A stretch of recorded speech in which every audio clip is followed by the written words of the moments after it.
Shine zafi. Shine zafi. Shine zafi na. Shine zafi na. Shine zafi. Waye waye? Shine mutumin da ya cancanta mu zaɓa 2023. Shine zai farfaɗo mana da darajar naira da ta fada a farashin kasuwar duniya. Shi zai kai mu ga tudun mun tsira. Mun gaji da tura mota tana barin mu da hayaki. Ya al'ummar Najeriya baki daya. Ga ya hayabir matashi na matasa.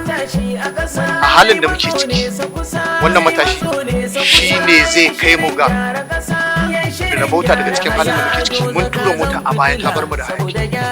An mana ƙarya da hanya, an mana ƙarya da harkar ilimi, an mana ƙarya da harkar gyara matatattun mai. Ko ɗaya ba mu gani ba, kare ma cewa yi idan ana biki a gidansu da aka ce cewa iya gani a ƙasa. To al'ummar Najeriya ga namu.